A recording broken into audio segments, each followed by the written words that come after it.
Another welcome to Prime Sports with me, Razak Musbao. And tonight, Kumasi Asante Kotoko is in some very hot waters where the head coach, Ogum, has been accusing some of his senior players of being politicians and using the media to earn playing time. The Porcupine Warriors have had a slow start to the season. 4 games winless run has left the team in 14th position with 10 points. Now, the head coach has been addressing the press earlier today and has been explaining why he's been starting some young players ahead of some senior players. You have Peter, Amidou, Bernard, those young guys are not supposed to be part, and the players know, you can ask Lampende, they are not supposed to be part of the first team. They are supposed to be part of the youth team that we are going to build. But we secure them because they were available, so that they will just be there, and then with time they will come in. But because we have not actually kickstart the youth team, that's why they are training with them. Now, they are training and we are seeing that they are showing glimpses of being capable of playing in terms of what we see at training. So we give them the opportunity. But physically they are there, technically they are there, tactically they are there. The key component, which is the psychology of the game. That's what is affecting these young boys. That is it. And as a coach, if you put yourself in my shoes and you go to training and somebody is doing better, you know, one of the qualities of a good coach is that you have to be fair and firm in your decisions. So put yourself in my situation. These young guys come to training and they are doing better than the ones you are agitating for. The ones you are agitating for, they are doing better than them. You put yourself in my shoes. If you want to go by that attribute of a coach, whom would you let play? Is it not the younger one who is doing well? And that is exactly what we are doing. I like what Yima said, that he wishes noble people like you will find time sometimes to come to training grounds and see what happens there. So there are some of the things you pour out there, do not pour it. Come and see these young guys as if they are in the jungle and lions are chasing them. They are chasing every ball at training. They are doing everything that you ask them to do at training. So if I want the players to respect me with respect to decisions, what should be the decision that I have to take if you were to be in my shoes? I told them that from where they are pushing me to, a time will come, I have to tell the media what is happening. Ask him. We had a meeting. I told them that, gentlemen, one of the attributes of a coach is to defend players in public and then ridicule them in private when you meet them one-on-one. You don't give your players out to the public to slash them. No. Then you are not a coach. The coach, you have to take all the insults, the insinuations, everything. Then when you meet them, you tell them what you actually, what should be the thing. And that's what I've been telling them. And even just, was it Monday or so, today I told them this very thing I'm telling you, that, gentlemen, it's like you are pushing me to the wall too much. If you don't sit up as so-called mature, old, senior, and experienced players, these are the 4 adjectives they brought. So-called mature, old, senior, and experienced players, and you don't live up to it, then you don't deserve a place in the first team. And I told them again that performance is not permanent, it is transient. Transient means performance is temporary. So if last season you were the super player in the team, the dynamics are different. This season is a different season. You must work for it. Other than that, I told them that if you trained 3 years ago and you get your fitness, you don't have to continue training again. Is that not it? Because it will be there. So some of them, because of the way some of you noble journalists behave, support them. So they think they can rest on their horse, what they did last season or last 2 seasons, to still have a place in the team. You see, you are even pushing me to say so many things. That is the thing. No, I don't have to sell my players out. That is the truth. So if you claim to be a mature, old, senior, and experienced player, show it at training. Show it. Zoom is my colleague Winston and Love FM, Fifi Manfred. He's in Kumasi. He's been following this issue very closely. and also is a former editor of Kotoko Express, and he is a Kotoko enthusiast, Jerome Ochri. Guys, thanks so much for making time to join me on Prime Sports. But just before I come to you, let's hear from Ogum on the point about some senior players turning themselves into politicians and resorting to the media to earn playing time. And then I'll come to you, Fifi Manfred, what Kumasi has been, reacting, what the reaction has been in Kumasi after this press conference. Even answer it myself. Coach brought some players, and he wants those players to play. Do you know what happens at training? You don't know. But have you forgotten that it is the very coach who was given the opportunity to ask some players to go and to let some players stay? So I made some players to stay because per me staying at home for that 1 year and watching the team, I saw that those who I asked to stay could help in the cause, what I want to do. And then, as I said earlier, I'm wanting to bring in those Premier League players. So, for instance, even those who have played, you'll be surprised that I've penciled so many of them down. I have a tactical sheet. Every match we play, if this player is very good, I pencil him down. So I'm fixing my tactical sheets in the house. So those Premier League players were brought in. First Division players were brought in. Division 2 players were brought in. It's all about the coach thinking that those players can help.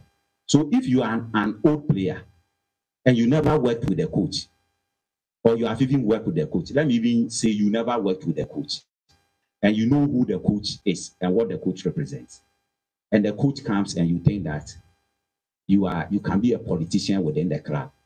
I tell them, most of you are politicians. I know, but I don't want to mind you. Players stay in Kotoko after 1-2 years, they turn into politicians. They use the media to fight for positions to play. But me as a coach, you will never get me. Because I'm so strong-minded that it's not what people say that I follow. If what you are saying is indeed the right thing, then moral values will force me to implement it. But if what you are saying is the wrong thing, then that it will not force me. The fact that something is wrong, and all of us here in the room are saying it is right, and when I come and meet it, and I know that it is wrong, because all of you are saying it is right, I should join you. No. Common sense will not permit me to do that. I hope you understand what I'm saying. I think today my voice has changed. Yes. And we love that. You see, so please, you rather should look at things critically and then talk to those issues as they are. Do not discuss issues based on emotions, but discuss issues based on practical facts. Fifi Manfred, very exhaustive, comment by the head coach of Kumasi Asante Kotoko. We understand why this press conference was organized, because the fans expressed their agitation with the performance of the team in the game against Dreams FC. Now, after this press conference, how has the message been received in Kumasi? Fifi. Thank you very much, Musbao. Thank you to everybody that's joining us this evening, watching us. I think that's essentially at Kotoko.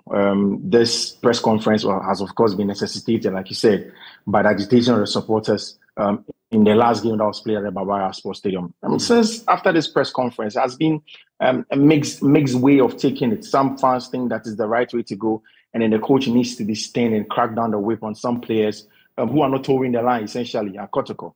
And some also do believe that if a young player is fighting hard, it's like the coach puts it, if they are chasing balls as if they are being chased by lions and lionesses, then they deserve to play regardless of the title and adjectives of someone being a senior player and whatnot. And there are lots of people who agree with the coach in that direction.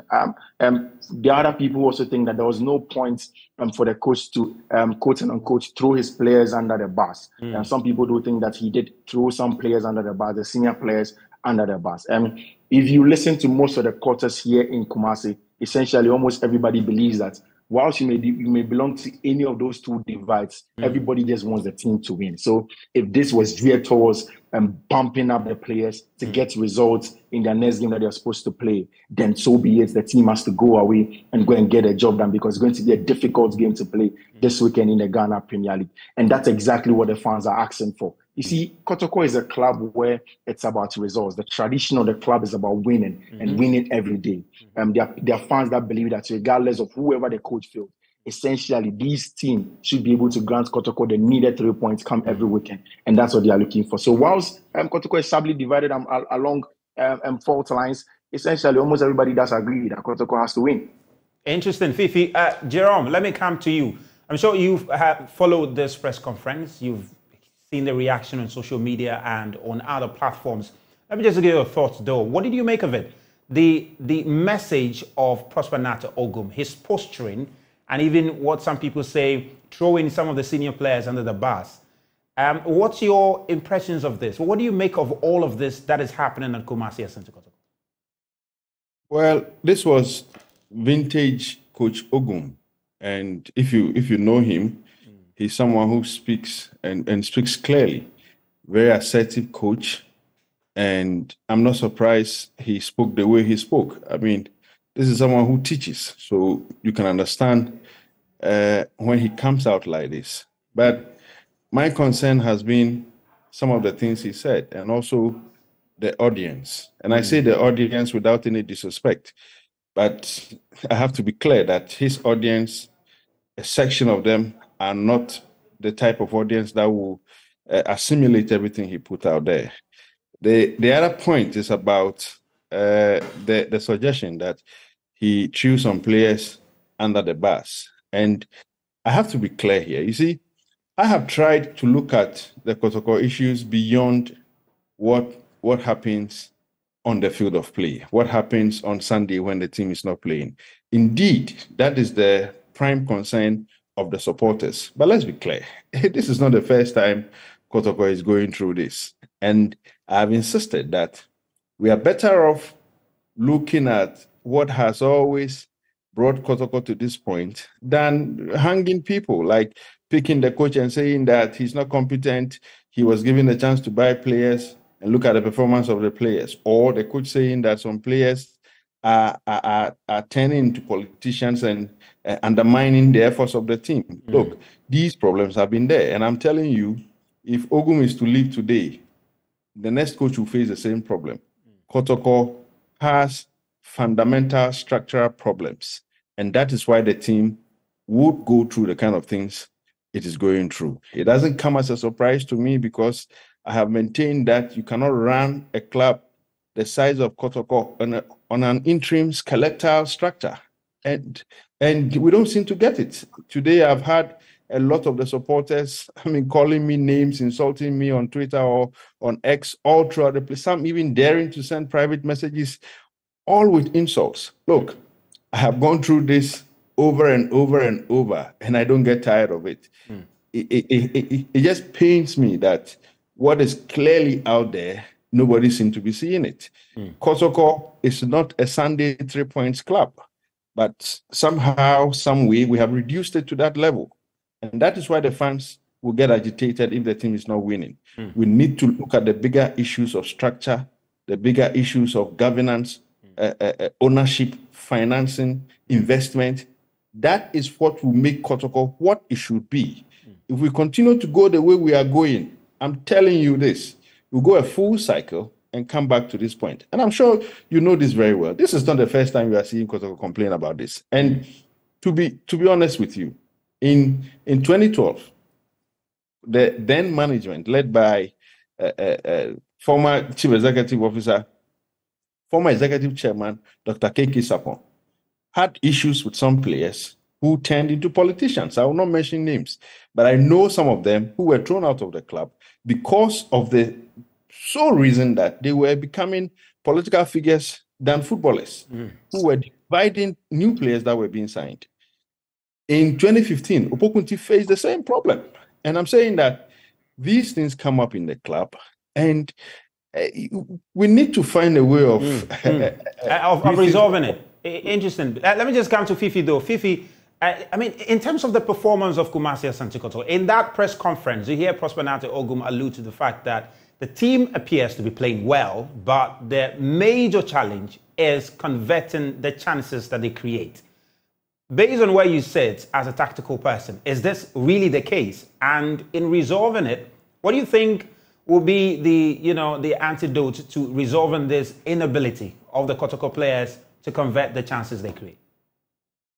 So, if you look at the Kotoko teams that have played, I mean, it's starting from the starting 11 in recent times, you can clearly tell that Coach Nati Ogum hasn't found his starting 11, as we put it. I mean, his first choice squad.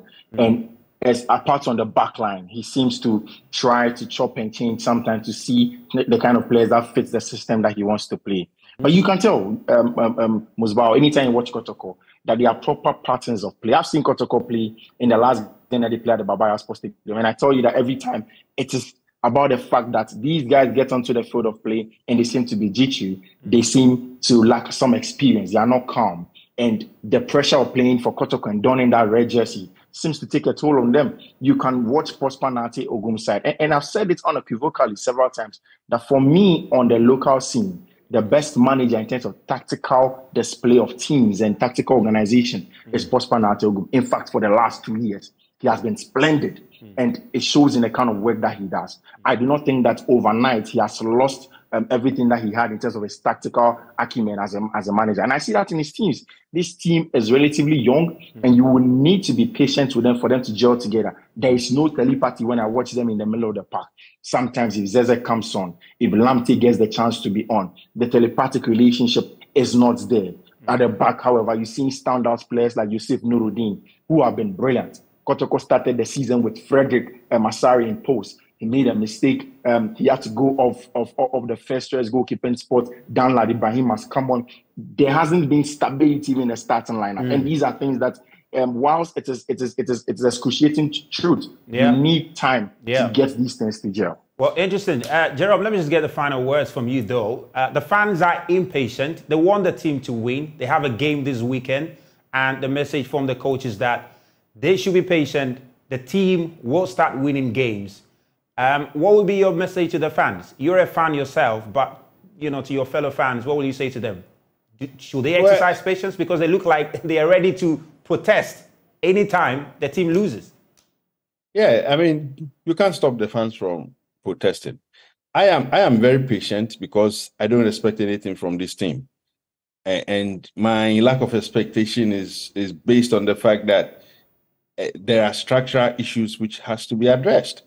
Until those issues are addressed, look, even if Kotoko wins this league, it's going to be disastrous in Africa. And you see, we refuse to look at those issues because people think they are far away from us. They are not. If you want to be like a Sundowns in Africa, then you can tell that where Kotoko is, we are well apart with those who are commanding places on the continent. I would only ask the fans to also be patient. Without that, look, it is going to be the grumbling and all those things we have seen them do.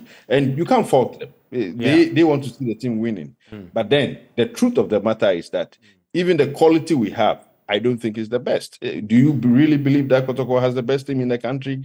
I don't think so. And all those things ought to be looked at. On the issue of Ogum, I agree with Manfred. I don't think there's any better coach than him on the local scene. People have said that it is because I am an unrepentant admirer of Ogum. Yes, that is true. I like Ogum. But you also look at the job he does, what he brings on the table, and you will know that indeed he's a very good coach. Well, Jerome, thank you very much. Thank you very much, Fifi Manfred, for making time with us on Prime Sports tonight. And, well, the conversation is going to continue all through the week. My name is Razak Musbao, and thank you so much for being a part of it.